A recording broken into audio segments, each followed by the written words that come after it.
Beethoven cellos. So as you can see, I'm here again um, at Elm. If you were in my pre-org class or my Elmio class, I did some videos last week from my house, but today I'm here, so it's much easier. And you can see I'm in my Elm shirt. It's less about being in the Elm shirt, honestly, and I just didn't do laundry, so I got out of clothes. Anyway, so they just came out with an announcement that looks like schools are going to be closed for a while longer. So I decided to reformat a little bit of the way I've been doing these videos. And I'm going to do videos based on topics rather than entire class lessons. So this video will be titled Scales and Technique.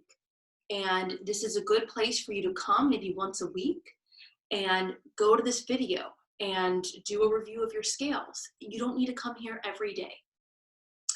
And yeah, that's how I think I'm gonna do it. We'll just keep putting these videos out and finding ways. I think Miss Sarah has an Elm Facebook page, and I've seen some students post videos about how they're practicing, and I'd love to see that if you could. That would be so neat for me.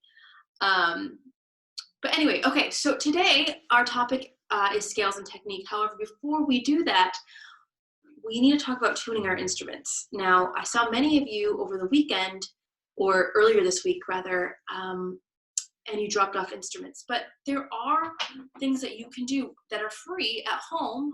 Many of you have access to your parents' phones. And I just did something quickly just now. I went and I downloaded a free app called Tuner Lite by Piascore, Piascore, and it's a really simple tuner. You can either play an A like that, and you can listen to that A and try to tune your instrument. Or on the other side, there's a little pitchfork, which is a tuner, and you can hit that, and then you can play an A on the cello, on your cello, and it'll basically tell you if it's in tune or out of tune. You might have to figure it out for a little bit, and I'm happy to help you if you need. But that's a really good way just to start practicing. And you know, if I'm able to see you in the future, we should do that together. So that's the very first thing that you need to do every day. But today I'm going to go back and redo your C major scale with you guys. And then we're going to do a little bit of a C major arpeggio today too. And that will be all. So the video should be, if I can keep myself from talking at you the whole time, should be very short. Okay, so we're going to start with the C major scale. And please remember, you must start every single practice with either a C major scale, G major, or D major scale. But for our C major scale, it's the only scale that we're in 2 octaves yet. So we will begin with that. I suggest sticking with our whole note, half note, quarter note, eighth note in slurs. Let's make sure we have beautiful square shoulders. Make sure you're in a chair that lets your hips be slightly above your knees. You don't want to be very uncomfortable. You have to find a right chair. And if you can't find something, you have to make it work. Put some books there, do whatever you need to make it work, be creative. All right, I'm gonna have a very loose, soft bow hold. Some of you need to think about your beautiful caves inside. You need to think about your absolute square shoulders and lift your bow and go to the C string. Now, many of you also need to think about your left hand having a beautiful cave. Some of you remember, turn back this way. We want to force ourselves to do it. Find a mirror, find something at home that you can see what's going on. So many of you would fix so many things if you could just see it. All right, so we're going to think about our bow angle in our left hand.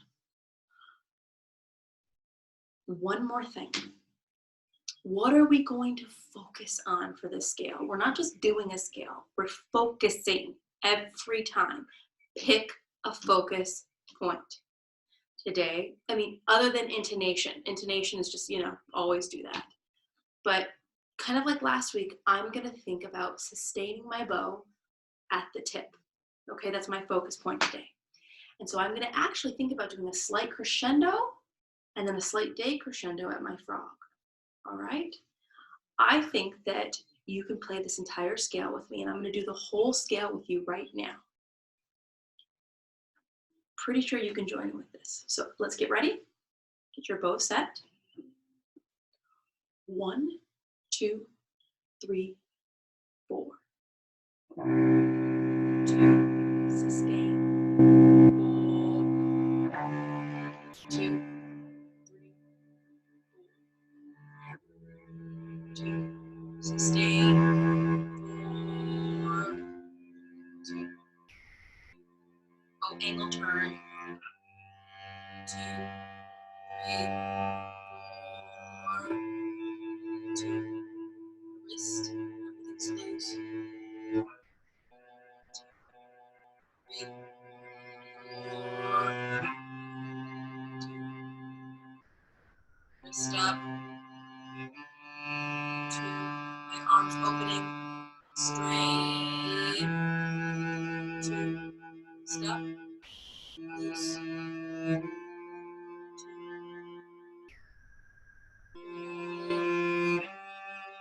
2, 3.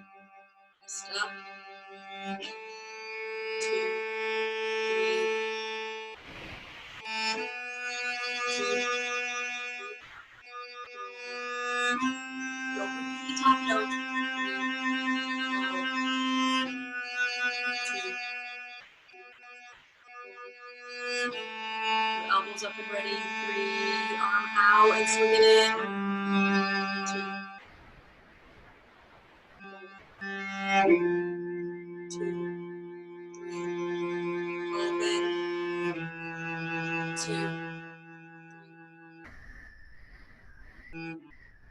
Pull up. 3. Is your bow angle right? Is your wrist up? 2, 3, 4, 2, wrist, 2, 3, 4, 2, 3, 2, 3, 2, wrist, half, no, 2, wrist, 2, 2, wrist, up, 2,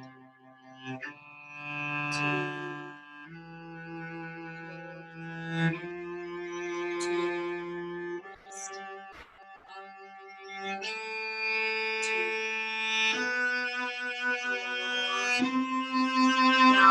down, elbow up, 2, step,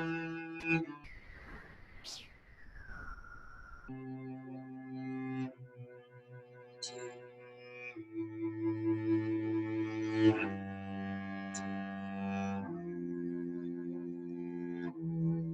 wrist, higher, quarters, 1, 2.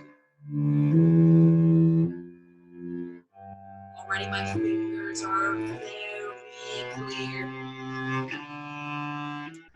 Low 2.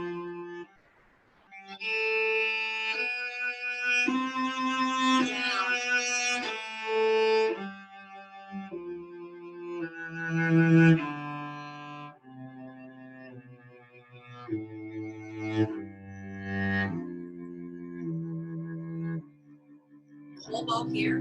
2, 3, and 8. No finger hammers.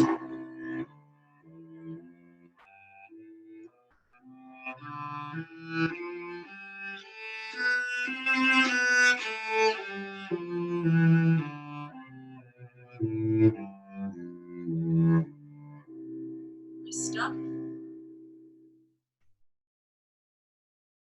Okay. So we completed the whole scale.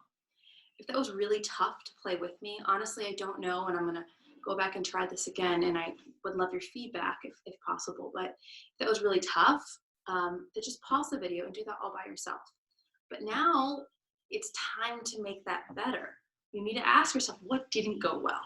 Am I still making mistakes playing F sharp rather than F naturals? Because remember, we're done with that. Like we've moved on from that. But if you're one of them and you're still having trouble, fix it now. Now is the time to fix it.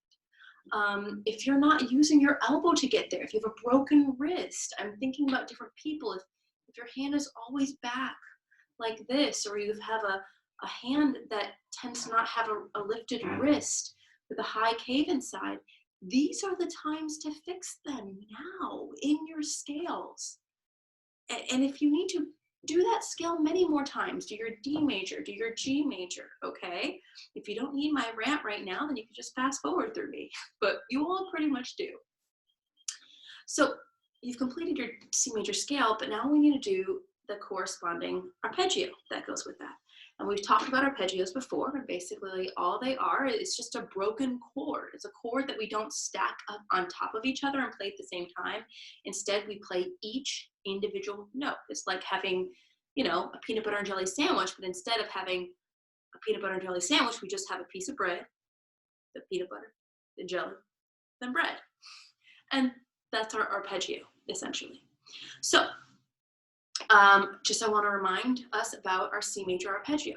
We start with C, but remember we're doing this in thirds. So we skip D and we go to E. So it goes C, E, and we skip F, and we jump to G.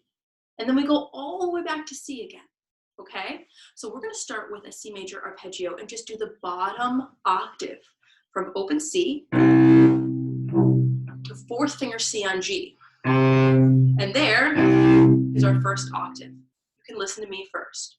I will play 1, 2, I'll play half notes. 1, 2, 3, 4. To E, to open G, to C,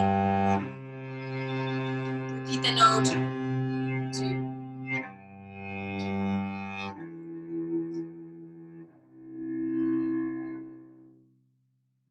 okay, pause the video and practice that on your own many times until you get really comfortable.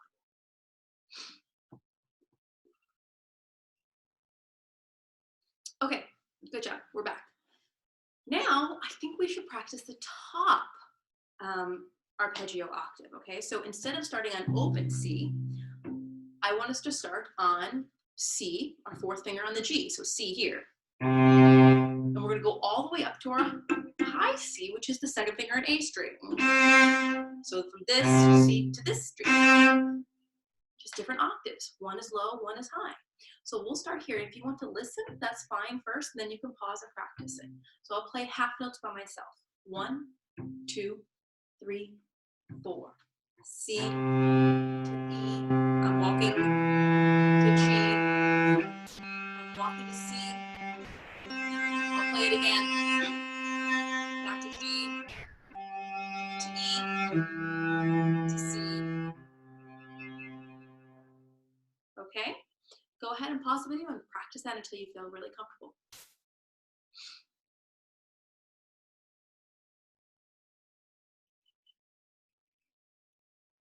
All right, I think we can now do both octaves together. We can start on open C, and we can go all the way up to our high C, to there. So I will demonstrate our arpeggio, and I will demonstrate the whole 2 octaves. The only difference when we're playing a 2 octave arpeggio is I prefer not to repeat any notes. Just the same way we do it with our scales. When we play 1 octave scales, we always repeat the top note, but when we play 2 octave scales, we don't repeat the top note. So we'll do the same thing with our arpeggios. Go ahead and listen, or you can play with me if you're confident, but listen to the C major arpeggio 2 octaves. 1, 2, 3, 4. C. Now E. Now open G. C. To E. To G. To C. Back to G. To E. To C. Open G. To E. To C.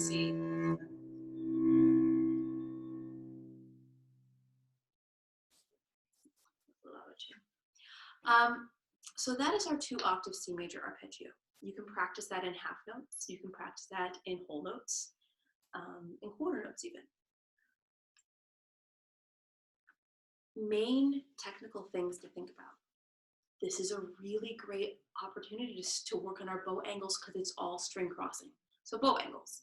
Second thing is walking our fingers, independent finger movement, okay?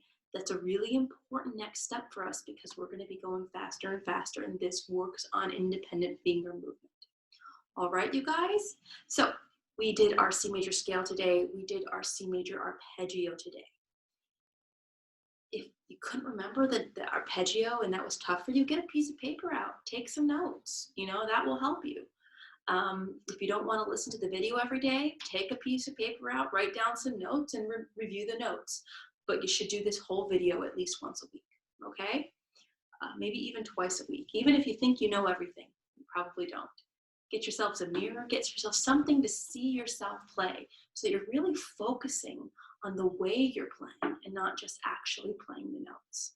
All right, you guys, I will be posting another video this week, and I'll see you there. Bye.